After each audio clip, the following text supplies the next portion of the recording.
understand why you have that gap and why you need to offset that and what potentially could be changed internally within your business is so much more important than just saying we're going to take this job to fill this void. Welcome to the Modern Craftsman podcast. We are on a roll with hyper-specific topics about how we can help you guys build better businesses. Today, Tyler put together, I'm going to just call it the right questions, because that's what we're ultimately going to be talking about, vetting clients that actually align with your business. I don't have enough time in this podcast to share all of the mistakes I've made or all of the difficult clients, but I can assure you that if you've ever had a difficult client, you will relate to this conversation. And unfortunately, the Cliff Notes is that it is your fault. But the good thing is you can fix it and actually get to a point where you're working with clients that you actually enjoy, which means that they respect and almost most importantly, trust your process. Yeah, and to be honest, it may be simpler than you think, and it might just require a little less talking on your behalf. So take a listen to this and let us know what you think. Before we get into it, guys, shout out to our sponsor, Harnish Workwear. We have been in these hoodies every episode, Tyler. Is it the same hoodie that you have on that I have on? Yes. Mine's a Modern Craftsman, but it's the same, Yeah. It's 25 degrees out right now, and I'm going out with a t-shirt, this hoodie, and a vest. It's so heavy. Yeah. It's comfortable, but it's basically a coat. I put this, I have a dirty one and I have a clean one. And the dirty one I wear when I'm outside, and then the clean one I wear when I'm in the office. But yeah, this is my go-to hoodie. I also have one of their early releases. I don't know if they have them available, so apologize for marketing something, but it had a gaiter built into the hood. So when you put the hood on, you could cover your face for the cold, which I thought was like the biggest gimmick until I was outside and my face was freezing and I was like, yoink. Wait, does yours have the elbows? I don't have that one. Oh. Not this one. No, it's similar to that. This is like one of the first editions. I do have that one. I'm not wearing. So I've been trying to teach myself how to weld, and I've been out there straight up welding parts on my trailer with this on, like just gloves in this and no holes. Nice. That is a favorite pastime of welding. All of a sudden you're like, yeah, what's burning? Every now and then it's like, whoa, my foot just got real hot. Oh, Something fell onto it.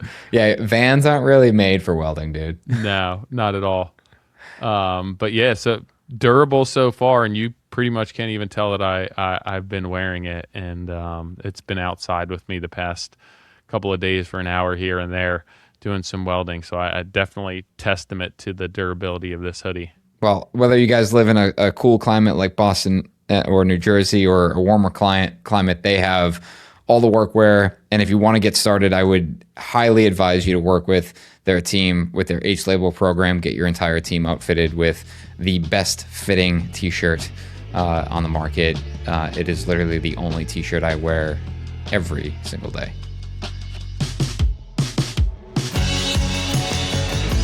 I forgot how much you like the countdown, and I just hit it without you here. I'm so sorry. Dude. I know. Way to ruin it.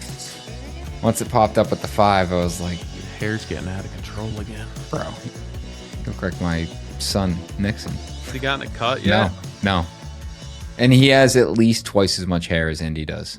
Yeah. Tilly has a lot of hair, and she's been growing it out. I'm like, Nixon, we gonna get your hair cut? Nope. But I do want a lollipop. I don't think I realized that this had MC on the sleeve. Cool. Not you. Nope. I switched things up a little bit from where we were headed. I wrote in some questions that I think will be good. I read through all the notes, buddy. Cool. Just to base a conversation around. So, all right. I even highlighted shit. Damn. I was like, whoa. We're all highlighted up. This hits. Yeah. All right. So hold on. Before we have you ever read a book and highlighted shit in a book? Yeah. but I've Why? never gone back. Right. That's what I mean. Like a friend of mine highlights the shit out of his books, and I was like, oh, I should start doing that. So I'm reading and I'm like highlighting stuff. First and foremost, I highlight too much. Yeah, same. And then secondly, I'm like, I'm never going to go back to this book. So what I found highlighting while I'm reading is that it keeps me focused because Yeah, I lose that's fair. focus. When I'm reading, I lose focus very quickly. I just immediately start thinking. If I'm reading something technical, right? Like you asked me what kind of welder. I've been trying to teach myself how to weld. I can read an article on welding and I don't need to highlight anything.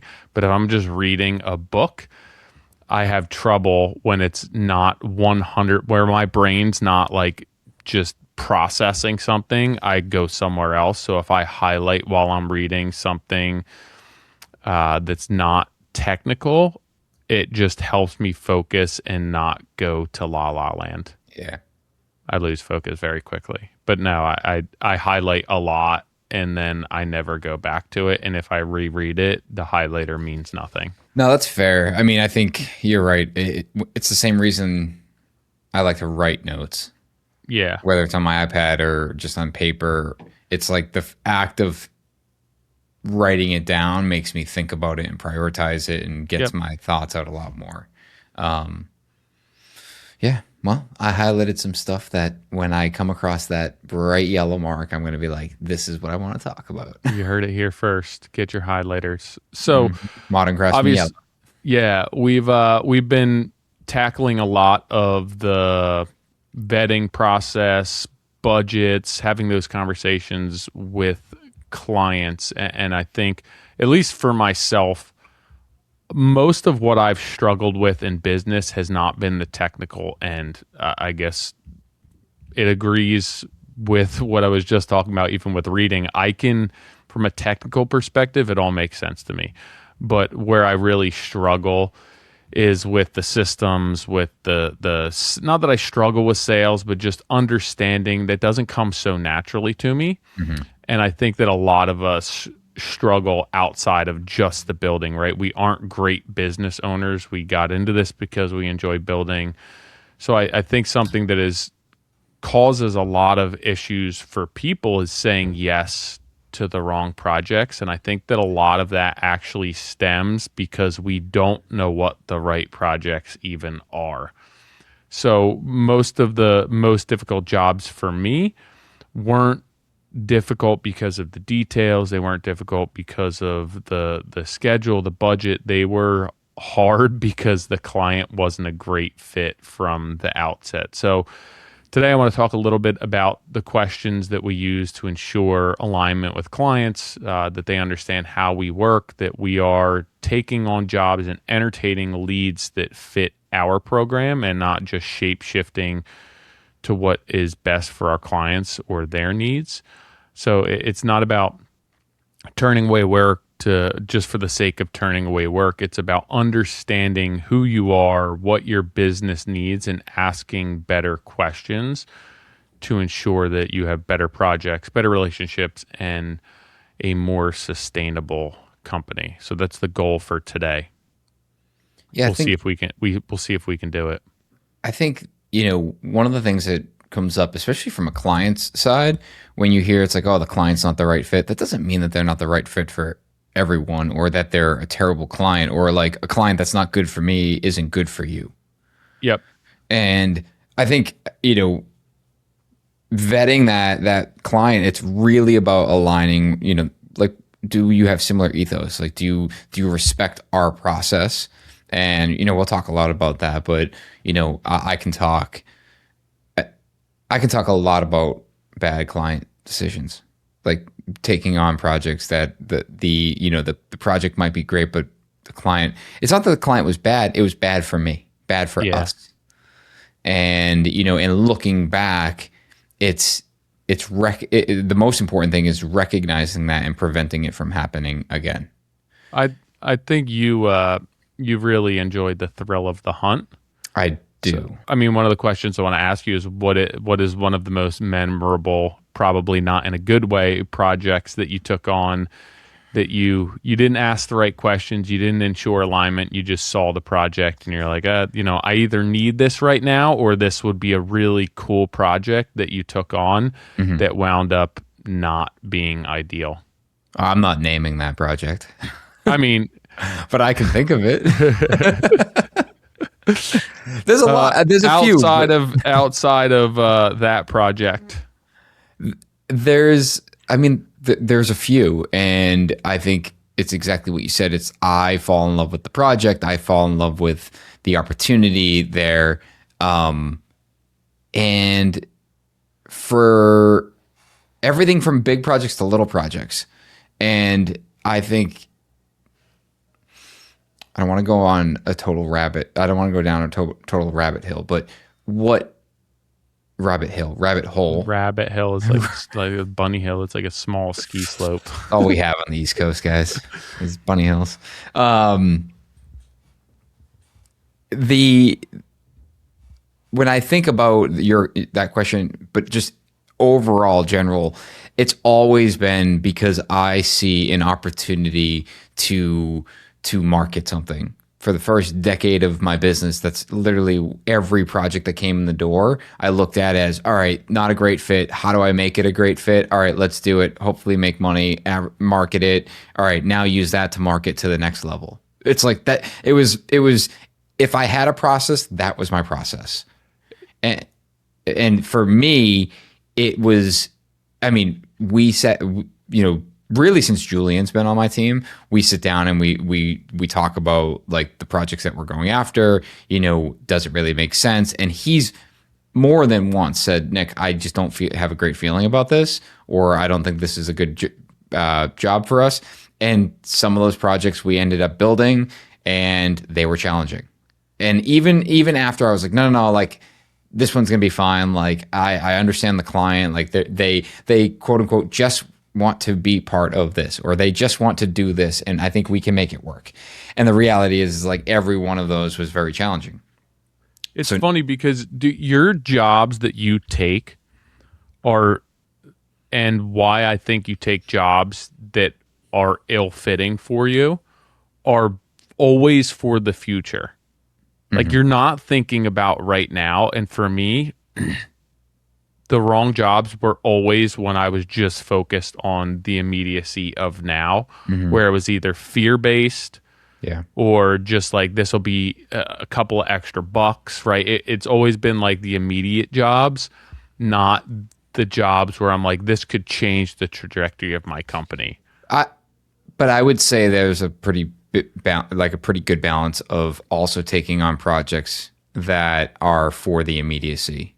And one of the things that from like a financial perspective, 100%, where it's like, we need cash, we can do this, we can bring in this much revenue.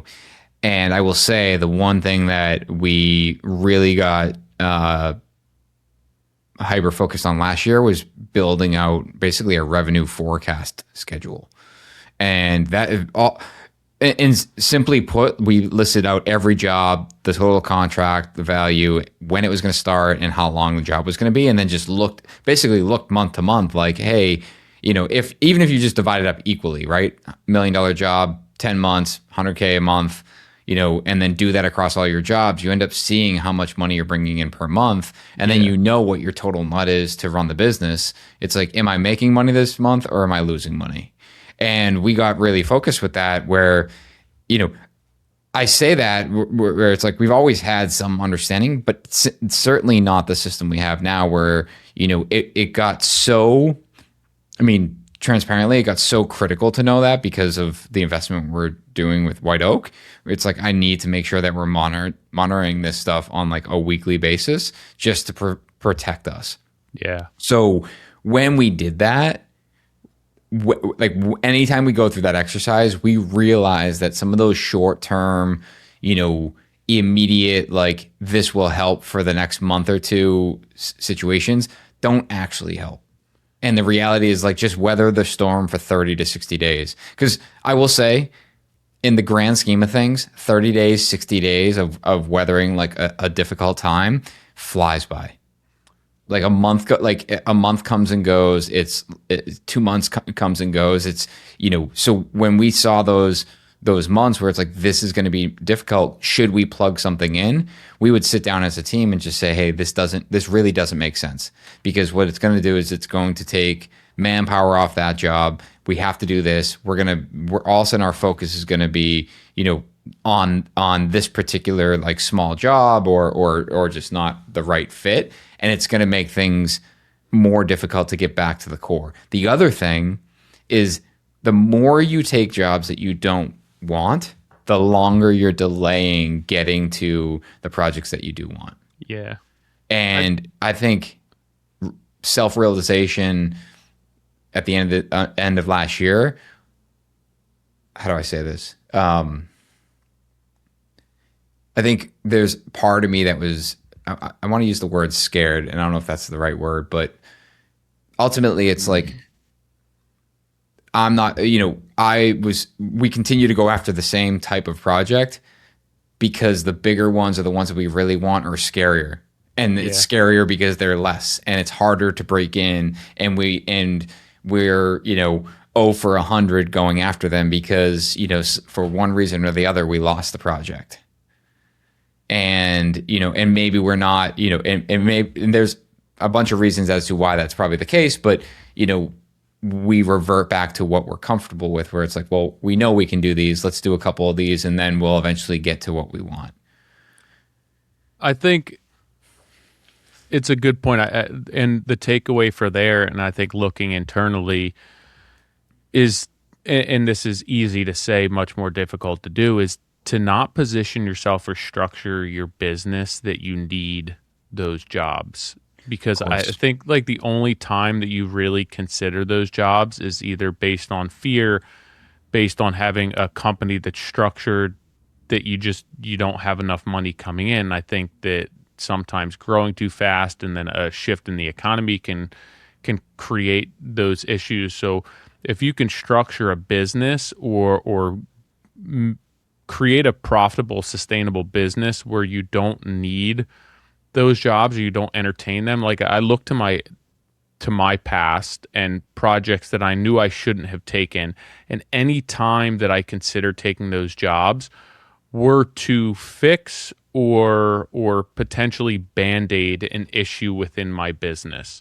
And in hindsight, if I think that one of those really shitty jobs that I shouldn't have taken was going to be the fix for my business, like it would be so much easier than what it really is. Mm-hmm. Like those jobs that I took were a Band-Aid or a way to try and offset a flaw within my business that wasn't, like, they weren't the fix. They never were the fix. If that were the fix, it'd just be so much easier than that. And it wasn't until I understood that and I structured my business differently, or whether it's pricing, whether it's the amount of work that you can do, the amount of employees you have, whether your overhead, I was always looking to fix something with these jobs. And the fix was, it was a fundamental issue within my business that required a different solution. The solution was never those projects. And I like any of those jobs I can look at, and I knew I shouldn't have taken them, but they were driven by fear. They were driven by financial insecurity, and they never led to any sort of fix. So I think understanding, like, look, when you feel that you want to take one of those jobs on, or you're looking for one of those projects, right? Like you said, you have your finances forecasted as far as workflow and jobs that are lined up, and you're like, hey, we have this gap in our schedule that we need to fill. Understand why you have that gap and why you need to offset that, and what potentially could be changed internally within your business is so much more important for me than just saying we're going to take this job to fill this void. Because like you said, all that's going to create, it's just going to perpetuate what's going on in the first place. I think that if you can get a hold of your business and what's going on, through better customers, through better leads, through proper vetting, you're not going to feel the need to say yes to every job, or to chase every lead, or to fill in with those jobs that you just know you should never take in the first place. Only because I've been in this position where someone said exactly what you just said. Like, just fix what's in your business. Don't go after the shit that like fills the immediacy or the cash crunch, whatever it is. Like, and that's and for anyone listening to this, I understand that's really hard to hear. It's like, yeah, Tyler, great. Like, I would love to fix my business. I don't have the time, and I'm trying to figure out like how I'm going to survive the next 30, 90 days, whatever it is. And because that is a reality for a lot of people, and it's because of the perpetuating, it's because of, everything that's led up to it. And I mean, there's times in my career where it's like, it would just be easier if I just stopped, turned off the faucet, let everything drain, and then start over. Yeah. Because I could just reestablish like my baseline. And the problem is, a lot of guys and girls their baseline is right now in a negative. So it's like, I can't stop. So for me to, pull back and say, I'm not going to do this because I need to get my business right, feels impossible. It does. But what I will say is, when you understand, that's why I think like mapping out, especially just as simple as like a revenue forecast, mapping that out for whatever's on your calendar right now, like literally, like I walk you through it.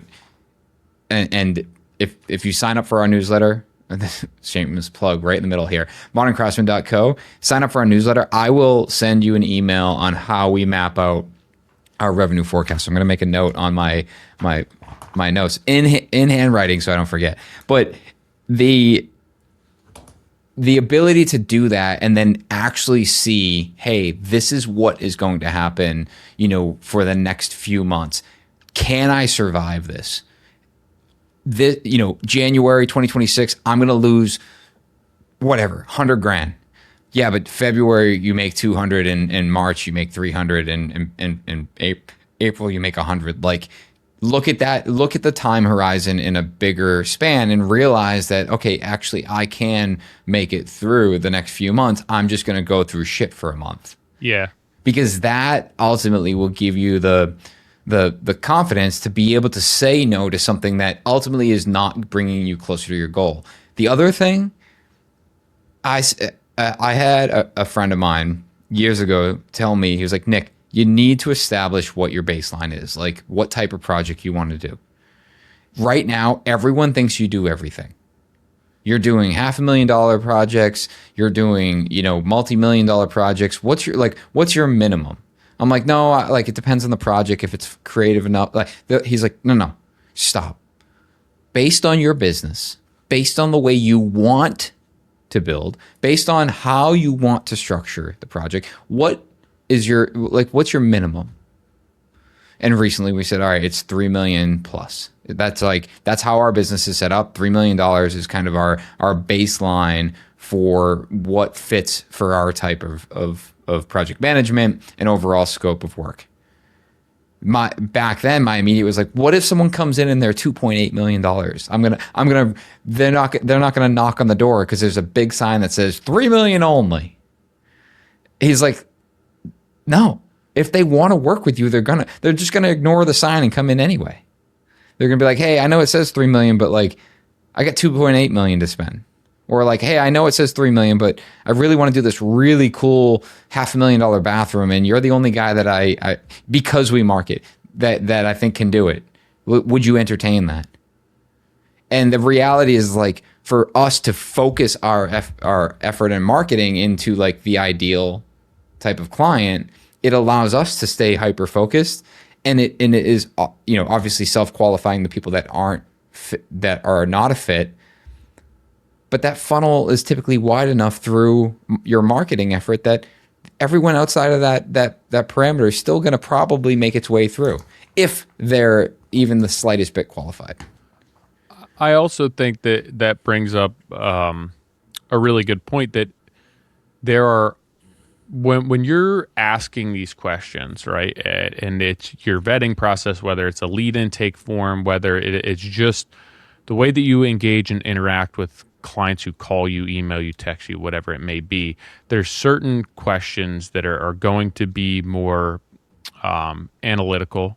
That they're going to assess projects from a financial basis. Like they're more what I say is quantitative, right? You have these quantitative questions or thresholds, benchmarks that you're going to be basing your vetting of these clients on. But you also have to consider that there's a lot of qualitative aspects to that as well. And one of the questions I had for you were, what are some techniques that you used early on that you thought were really helpful, which actually wound up being misleading or leading you to the wrong client? And for me, it was focusing too heavily on the quantitative aspect of my vetting, right? Where it's, do they live in the right neighborhood? Do they have the right budget? Are they of the right demographic? And I think that is really important, right? It dictates who you can work for, typically their finances. There are exceptions to that rule. But focusing so heavily on that created what I would consider to be like ego-driven leads and work.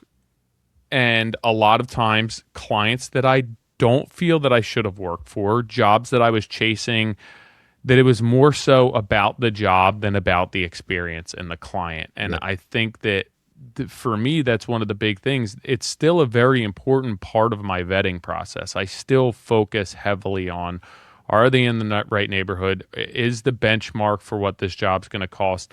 Does that fit? But I also like the next step of that, which I didn't focus on enough, was the qualitative aspect of that lead and of that client. Are they somebody that trusts me? Are they somebody who's willing to follow my lead? Are they somebody who wants to work with us because they enjoy our process, regardless of what the job costs, right? Yeah. And because it could be, I could work for somebody which it's the same type of job and they have $100,000 less to spend on the budget, but it actually makes me more money and it's a more enjoyable process because that client trusts me and because they came to me because of who I am and what I do rather than just the numbers worked out. So that's something that I screwed up, and I think that we pitch and we educate people on even through the pre-construction where it's like you need to focus on the demographics, you need to focus on the psychographics of your client to understand how to shape your marketing, your lead funnel, everything else. But I, for a long time, allowed my ego and those numbers to drive really the basis of my vetting, where the simplest thing I could ask somebody is, how did you hear about me? Or why do you want to work with me? Right. And like that, the numbers need to work, but that can be more telling than somebody who wants to spend the right amount on a kitchen for me. Yeah, I mean, I'll give you a real world example. I had a lead come in just the other day, actually over the weekend, followed up, was a referral, designer, pretty good portfolio. It wasn't a full home remodel, but it was like a partial, so it would be considered a small project for us. But based on the fact that it was a referral, based on it was in a city that we want to work in, and based on it was, kind of touching the entire home, we said, yeah, we'll entertain this. And I was like, do you mind sharing the documents and do you mind sharing the address? And I got the address and I look it up and I'm like, it's in the wrong part of that city. Yeah. I not a bad job. Like it's a great job for somebody, but based on the fact that it doesn't fit our first criteria of being kind of like a multi-million-dollar project or a whole home remodel, then all right, that qualifier is out. Then we look at, okay, if this is the neighborhood it's in, they're probably not going to be investing at the top of the line for this type of renovation. It just wouldn't make sense for these homes in this area. So we had to rule it out. And previously I'd be like, I try to make it work. Yeah. I would look at it. Hey, this is what our range is. Yeah, that's a little bit higher than we want. Okay, well, what are you thinking? Let me see if I can make it work. I'm spending all of this time where, it's like my time would be better focusing, hey, unfortunately, this isn't a good fit for us. And then finding someone that does fit that criteria. And Julian said that to me point blank a couple months ago. He's like, the amount of time that you spend trying to make something work, if you just flip that into going and finding the one thing that does work, Like Yeah. it would net a better result. And he is like, obviously easier said than done, but that is very much the truth. And like I said previously, I would have chased that until it was ruled out. Eh, 6 months ago, I did that. I looked at the address. I'm like, doesn't really seem to make sense. He wanted to do a bathroom renovation. Good architect. Really wanted to work with this architect. I shared a ballpark, as we talked about last week, range of what the project could cost. And he goes, yep, that's aligned with my expectation. Foolishly, I assumed that the architect shared that with the client. It met the architect's expectations. So I yeah. got on site, we're walking, they're excited about this project. And the client looks at me and says, what do you think this is going to cost? And I shared that same range. And you could see kind of like the color drain out of his face. And he's like, okay, yeah. And then he asked me a few more questions and I left. And like, he's not moving forward. Yeah. But he didn't want to say it. And I got an email saying, hey, really appreciate your time today. I just don't think it's a good fit. I'm like, no shit. So I called the architect and he's like, I didn't tell him the price before you came. Thanks. I'm like, all right. Like I got at least 8 hours in this thing. Like, yeah. what the fuck? I mean, it comes down to protecting your time, and I think something that I've been enlightened to, especially with the new pre-con course and going through your outline on that, and the initial discovery of that client and the project and understanding what that looks like is, I think, something that we're diving into and looking into more that I don't think we did a substantial enough job on the first round of explaining and really digging into, right? The initial part of the lead acquisition and vetting your clients, you are not selling your clients. And for years, that's what I did, right? The lead came in, the email came in, the intake form came in, and it was off to the races. I have to sell them and convince them that I'm the right fit. And that was just because I had put myself in a position that it was not sustainable with my business. And now that I feel I'm at a place that's more sustainable, more lucrative, I understand the value of my time more. I'm not just frantically trying to keep my head above water. I understand so much better that once the inquiry comes in or once the lead is on your plate, it's not necessarily time to sell as much as time to understand who that client is and filter them through your vetting process. Like, it's time to discover what the components of this job are and if this is a decent fit from a client perspective, a personality perspective, a budget perspective. It's not just selling. So what do you think if I asked you, like, simply to differentiate between selling and vetting, like what you did early on or how you approach it differently? Like, what do you feel is the big difference between a lead coming across your plate and selling that client and vetting that client? Because they're two different things, but they have to happen somewhat simultaneously. I think it's the vetting. They got to meet some of your early qualifications. The selling aspect, I think, is really where, okay, based on the fact that you fit our qualifications, the budget, the timeline, the overall scope, whatever, does our process satisfy what you are looking for in a builder? And everyone's process is different, right? Like some guys are designed for fast execution, inexpensive execution, high volume, client experience, or running like a cowboy where it's like, you're going to get your best bang for your buck. It's me and my brother, Jimmy, and we're going to build your house and it's going to be 10 out of 10 quality, but like, you're going to have no communication with us. We're just going to do our thing. Like, people value that. Our clients value communication. Like, hey, we're going to have, there's all of these people that are involved in your project. This is your regular cadence of communication. So that's the selling aspect of like really explaining, how we go about building. The vetting is really just understanding early on, like you said, why'd you reach out to me? what pushed you to reach out? And if it's like, oh, I found you online, or you came up as a referral on Google, it's like, all right, well, you are at the baseline of like, you don't really understand anything about us yet. Yep. And if you're doing Google searches, like, chances of you looking for a white glove esque builder is probably pretty low. If you came through an architect referral, it's like, okay, who's the architect? Is it someone we worked with, or is it someone that we want to work with? What's the status of that architect?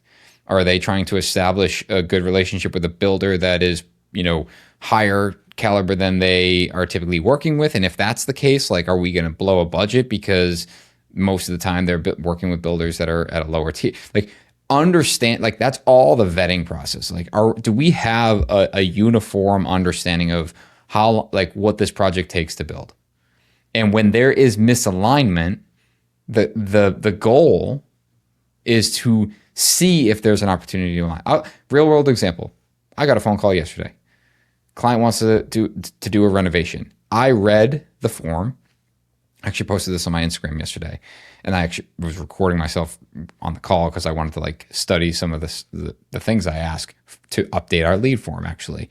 So I'm sitting there and I read he fills out a form, schedules a 15-minute call with me, and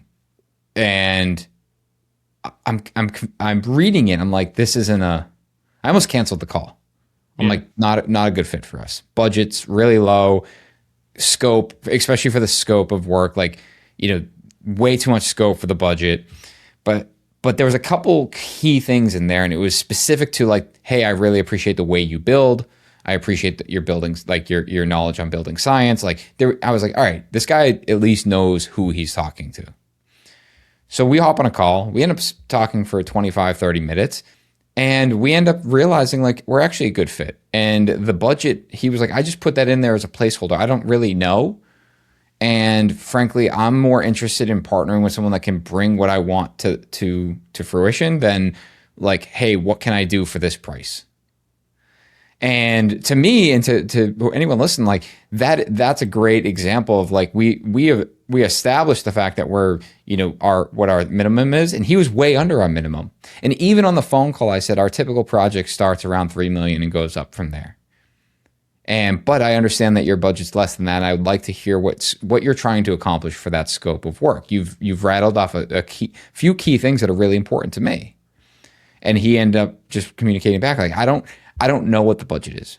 What I'm looking for is someone to help me establish that, which pivoted our conversation to the way that we can establish this and vet if you really, like, how to get to your end result. Because it sounds like, regardless of cost, you are going to do this either all in one shot or over the course of X amount of time.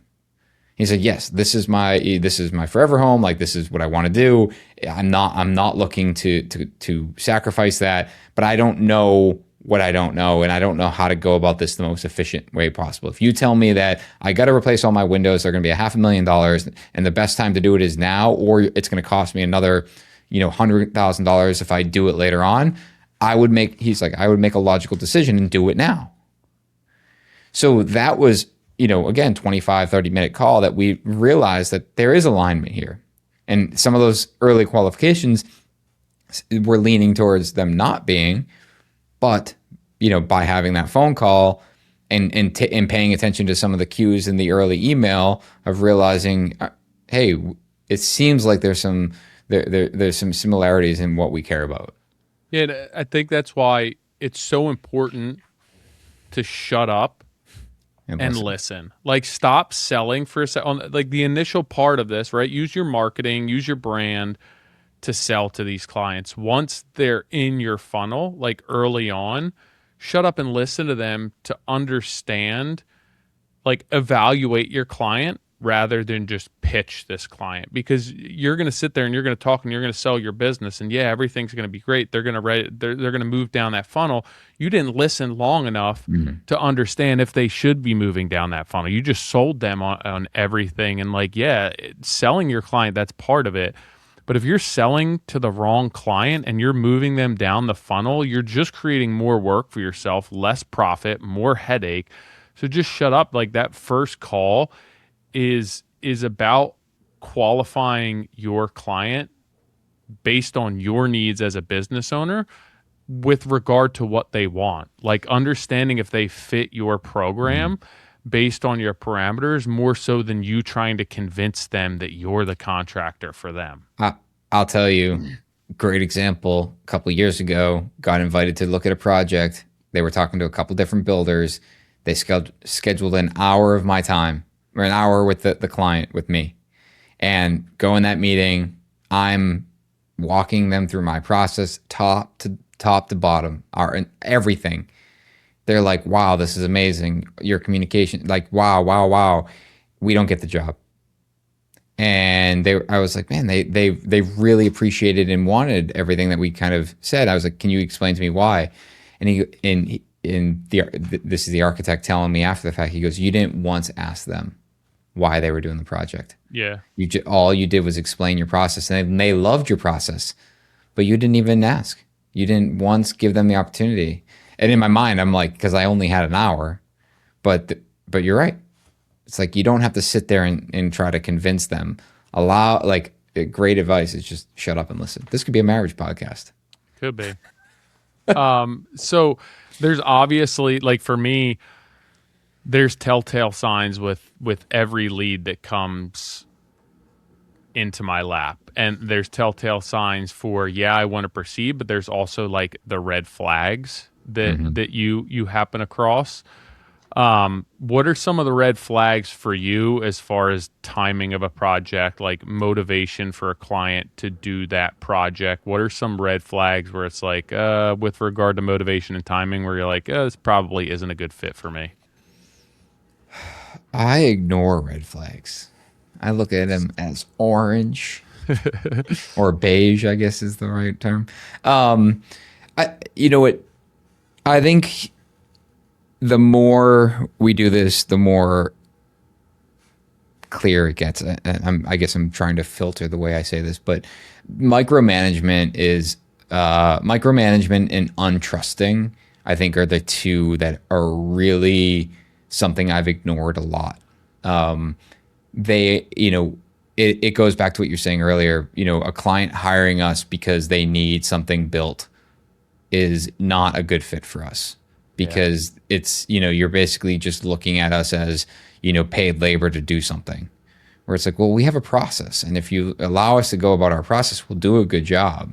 And some of the most challenging projects, as good of people as they are, were people that were just really micromanaging, and they were all over the details, or really questioned the way we were going to do things. And, I've shared this example before, but we had this client years ago, and forgive me if I shared this recently, but we were renovating his apartment, his condo in the city, and he walked in and there was no recessed lighting on the ceiling. I think I just shared this, didn't I? I think you did. Yeah, and basically, like, it's all light gauge metal. So we drilled and put. Yeah, I remember saying this. We used the remodeling cans, and drilled them after we plastered the whole ceiling. And he just disagreed with that. I'm like, understood, but like, you're not. The process in which we get to the end result is not what you paid us for. I mean, that, like, you paid us for that, but like, your expectation is what we end up with. Yeah. So if I decide to do the whole job and put the recessed lights in at the very end, and if you get the product that you're looking for, like, why does that matter? Really, yeah. I think that a lot of times micromanagement comes from a lack of trust, or 100% trust. Yeah. Or not properly vetting a client, or forcing a project, right?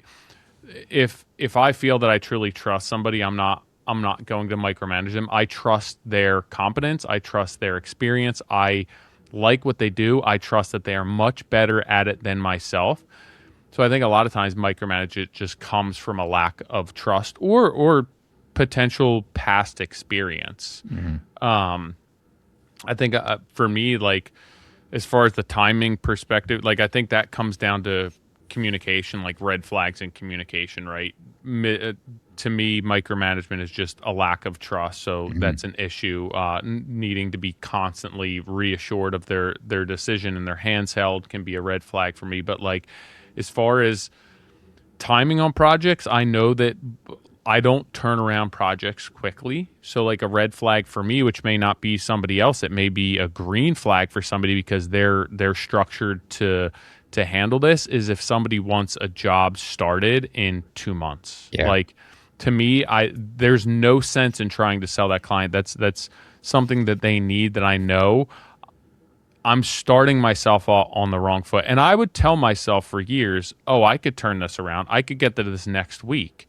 And then before I know it, it's 7 months later and I still don't have the time to do it. So Yeah.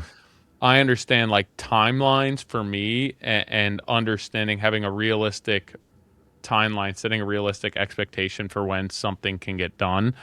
Red flags for me are most certainly, we want to start this now, or we're closing on a house 2 months from now and we really want to do this, this, and this before we move in. Like, I'm out. Yeah. I'm immediately out because it's always somebody who's like has their closing scheduled, and what am I going to be able to turn around in 2 months time? Like, Yeah. I can change some light bulbs for you, but I'm not staging a whole job. It's I don't, that's not a strength of mine. I don't look at it as a green flag, but I definitely look at it as a fun challenge. And we got a job right now. Great client, like known her for years, been wanting to build a house, is going to renovate the current house she's in, and came to us and it just wants to do a project, but timing is like critical for them. And so I pitched it to Julian. He's like, absolutely not. Like, there's no way to get that work done. I'm like, hold on, let's just play devil's advocate here. And like, if we could just work around the clock, right? Like, there is a way to get it done. He's like, not happening. I'm like, the issue is like, there's a budget and the pressure for time. So like, that doesn't work. So we end up having a conversation explaining, like, are we trying to get this done, or are we trying to get a portion of it done so you can move back in? And it's like, just so we can move back in. Okay, that's doable. But it's still fast paced.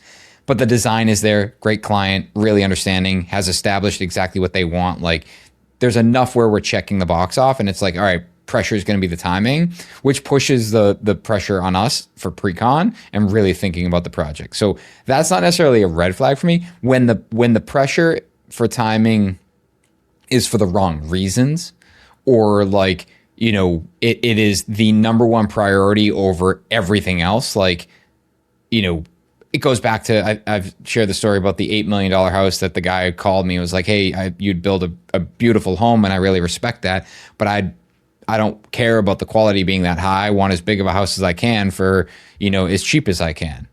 It's like, okay, that was just a misalignment of expectation. Like, I should have asked that early on. You know, that was a perfect example of when I chased that was a beautiful design that, you know, wasn't a good fit. And that, like, their priority was not where we are. Our priority would have been the quality of construction, obviously, first. And then it's, all right, speed and or budget. Which one are we prioritizing second? One of the biggest red flags for me, not to catch heat for this, but when I've had a lot of people over the years get a hold of me that either they or their wife is pregnant and they need to get something done before the baby comes. Like, and that used to be like, damn, this is an in. Like, if you can get that done, that's an absolute in. You never do. A huge, no. So at this point now, I'm like, that to me is one of those things where I'm like, nope, I am not. There's no way. First off, there's a lot of hormones going on. There's a lot, especially first kid. Yeah. There's a lot of stress and everything else. Like, if you're out there and you're thinking about starting a family and you need to get work done, do not tell your contractors that you're pregnant. Like, I want to get something done, because I'm telling you, I'm like, nope.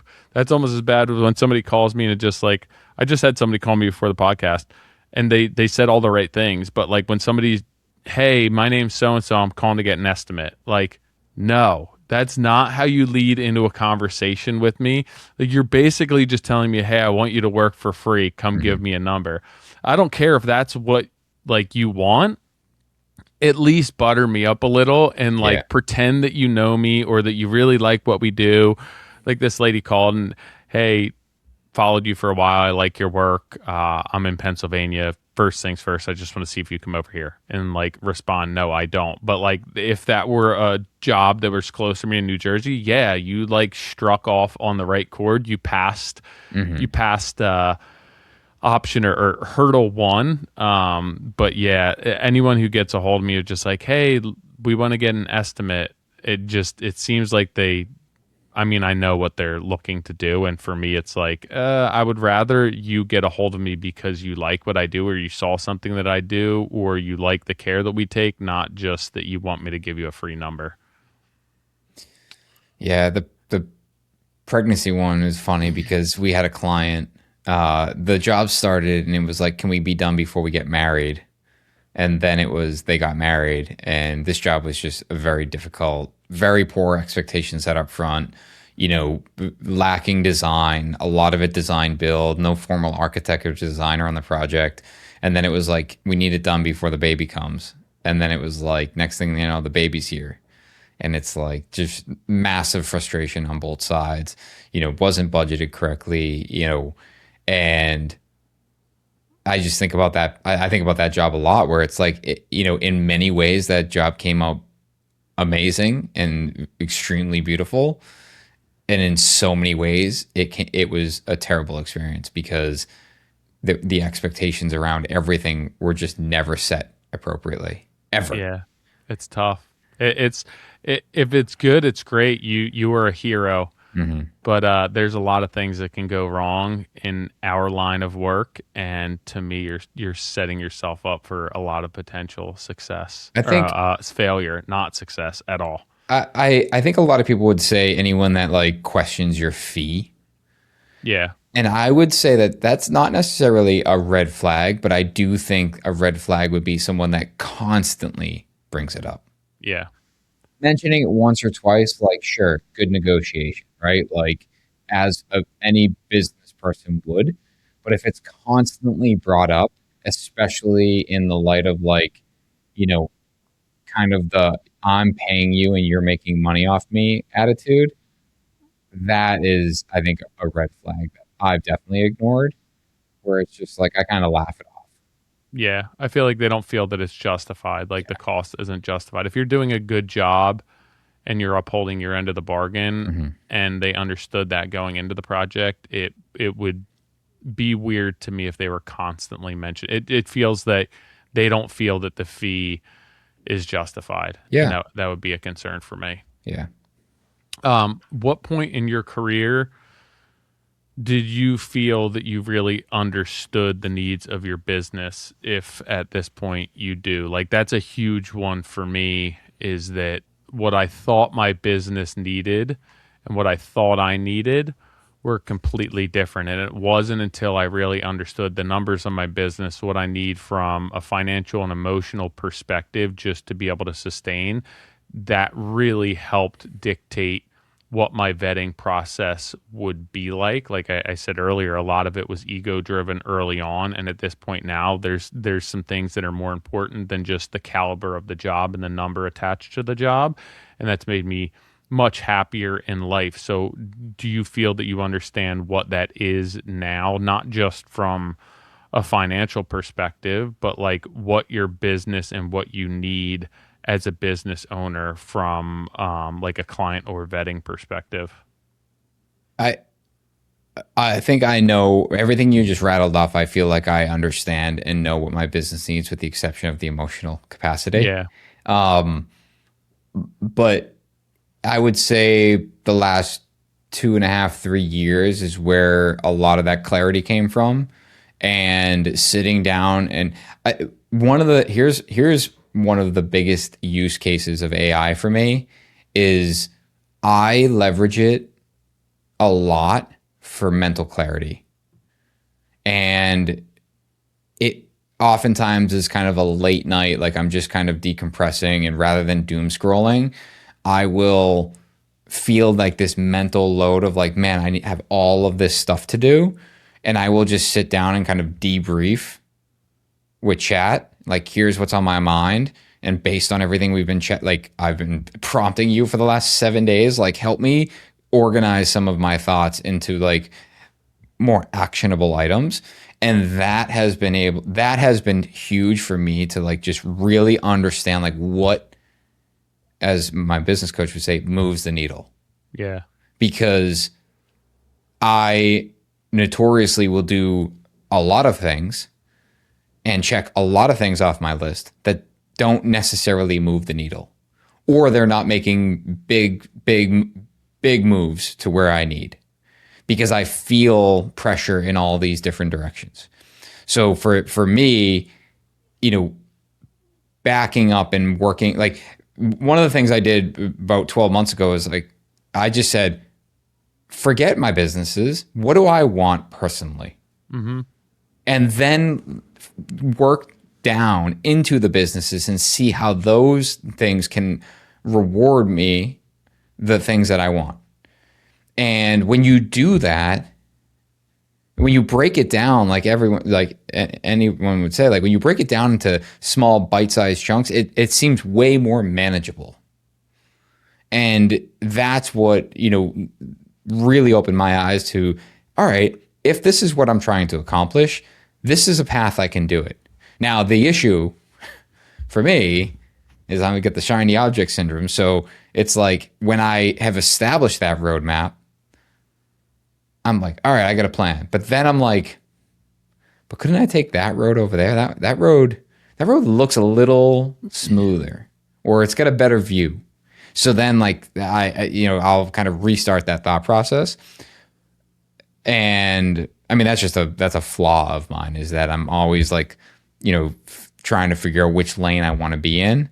But yeah, I think that by establishing what I do want from profitability, from a respect, from from client relationships, what kind of clients I want, and then building the business around that, has really allowed me to hone in on really what we're doing and just being more strategic.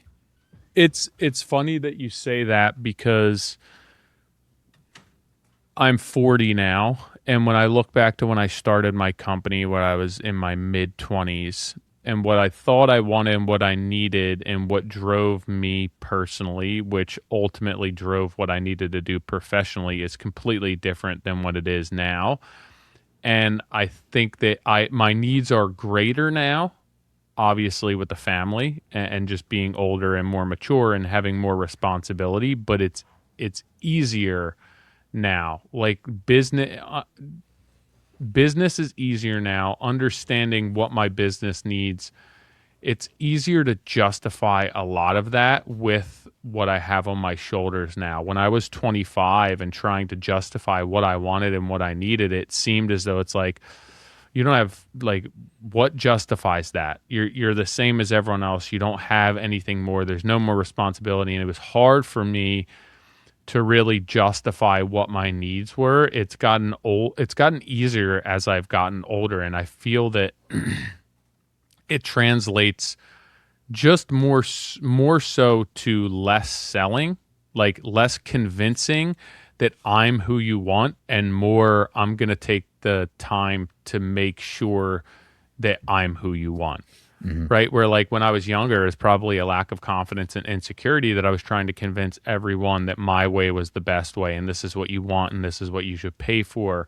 And as I become more mature and more confident in who I am as a business owner and as a person, there's less of a need for myself to convince others that my way is the best way. It's just my way, and it may or may not be the best way, but it's just my way, and it's the way that I want to do things. And I don't feel as though I have to sell people on that. I'm going to market that. I'm going to advertise that. I'm going to base my sales funnel and my business on that, but I'm not going to try and convince somebody that I'm the best option for them if they don't feel that I'm the best option for them. And that's really changed a lot of my business and a lot of my vetting process. And a lot of that is based on my personal needs, not my business needs, whether it's free time, whether it's money, whether it's a future, what I want from. I mean, it could be a materialistic perspective, right? What makes me happy, what I want, how much money I need. All of that dictates what I need to do from a business perspective and what drives me and what motivates me.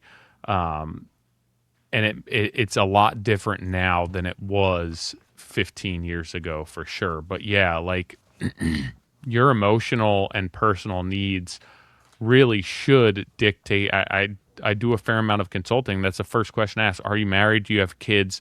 Like, what do you need? What do you need to survive? How do you need to structure your business based on your financial and emotional needs? Because if you need more money, you have to structure your business different than if you just want time off. And if you have a wife who works, like there's a lot of things to consider, and you can take multiple paths, but you have to understand what your needs are in order to dictate that path. Not all construction companies are going to lead to the same outcome from a financial perspective. You have to manipulate that in order to basically make your lifestyle obtainable for you. So And we all have to do that different ways. So let me ask the question. If you could only choose one question or hurdle to properly identify your ideal client, what would it be? For me, it would either be, how did you hear about me, or why are you reaching out to me? Yeah. Like that, over the years, that is more indicative to me. Like, I'm not going to put work in place for free anymore. Right. So like, your budget is your budget. I'm not going to exceed your budget because I want to put better work in place. So like, I can work around all that stuff. But like the most telling question or vetting tool that I can use is either, how did you hear about me, or why are you reaching out to me? And that is really going to dictate whether somebody is my client or not. I think that there's a lot of other attributes that I can work around. And that's one where it's like, if you don't know who I am and you don't know what we do and you don't want what we do, regardless of how much money you have, it's not going to be a great relationship and a great experience. So I'd rather focus elsewhere. I feel like for me, it is getting right to their expectation on budget. And I say that only because of the like the type of projects that we want to be doing are just driving a high price per square foot. Not because they're more profitable. Like that, I mean, truth be told, they're not more profitable than, when we looked at our books and looked at the type of projects that were the most profitable, they were all the projects that weren't our ideal favorite type projects. And I'm like, that's great. And if we were like simply in business to increase the profit margin as much as possible, then we would focus on that stuff. But truth is we want to build stuff that's more inspiring, for what it's worth. But establishing the expectation around budget early typically is giving us the confidence to continue that conversation. And followed by what the expectation, because that typically follows or guides us into explaining, our process in which we run the project. And that is, when you look at a budget, our most expensive part of the budget is our general conditions. And the general conditions is essentially how we're going to run and manage the job. And that is ultimately what drives us into kind of that upper tier in cost for construction. Yeah. Because the way we run the project. So yeah, I mean, it's more than just that, right? Any of your vetting tools, any of your questions, they need to be rooted in more than just face value, right? If you're asking a client, right, I want to understand what your budget is or what your square foot number is, it should be more than just that, right? Because if you don't have any perspective based on that, it's really tough to use that as a proper qualifier.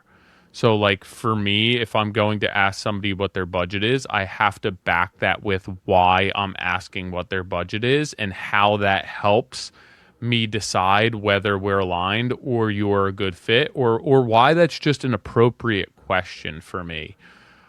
So while you're thinking of these questions and while you're understanding how you're going to be vetting your clients, understand why you're asking those questions on a deeper level, right? Like, what are they really telling you? And don't be afraid to be open and honest and transparent with your clients with regard to that. Like Nick just said, if you're asking what somebody's budget is, he just explained why he needs to know. And so much of that is because their general conditions are going to be expensive. And they're going to be expensive because of the amount of supervision and control that they need on those projects. So it's not just about ensuring I need to make sure you're $700 to $1,000 a square foot because that's where we make the most amount of money. You may not. And you can say, like, this isn't to make sure that we're profitable. This is more so to make sure that we're able to execute the way that we want to execute. And because our general conditions are higher than other contractors because of the level of execution that we're looking to put in place. And like, that's why you're creating these questions. That's why why you are using certain tools, questions, forms to gauge your clients and potential leads. It's not just about, hey, I want to make sure you're $1,000 a foot. Like, there's so much more to that, and you need to be able to explain that and understand where those are coming from in order to ensure alignment with your clients. So when you're starting to determine what are good questions for this, what do I need to know? Understand what you're looking for, who your client is, who you are as a business owner, and make sure that the questions that you're creating are answering those questions for you. There's a lot to it, and it's not just, early on for me it was, where do you live, what's your timeline, what's your budget, right? It's neither here nor there. There's a lot more that I want to know to make sure that I want to spend my time on these clients and that I'm going to be able to capture my time, because those couple of quick, I would call superficial type of questions are going to wind up wasting a lot of my time. I'm going to be visiting a lot of potential leads. I'm going to be engaging in long drawn out emails with them instead of just cutting to the chase and understanding what works for me and what works for them, and preserving as much of everyone's time as possible. Yeah. I mean, it's really, for us, like, actively, we are updating the way in which we filter clients. I've talked about this before, but it is bringing someone in that top of funnel, getting people to understand our process, qualifying them, and then pulling them down, and really shutting up and listening to what they want, and establishing whether or not that aligns with what we give. Because all of what I can summarize about this entire conversation is that every difficult project has been where we have strayed from our typical process and effort to close the job, and it has never worked out in a way that it has benefited us in a meaningful way for the growth of our business. Yeah, use your marketing to sell people, and then use like this engagement and interaction with leads to survey and qualify those people. If you don't need to sell them at this point. Like, your marketing should be selling them. At this point, you should be ensuring fit and alignment. Guys, we have an entire walkthrough of like how we deal with lead flow, and marketing. Head over to moderncraftsman.co. There's a link at the very top that you can click right to courses that talks about our lead marketing, but you can also just subscribe to the newsletter. We share examples of how we do this on a weekly basis. We're sharing templates, toolkits, and just really a little bit more behind the scenes. Or if you just want the show notes from today's episode, we share those on our email. So join at moderncraftsman.co, click subscribe, join the newsletter, and you can get all the goodies in your inbox. All right, guys and girls, appreciate your time. As always, we'll catch you next week.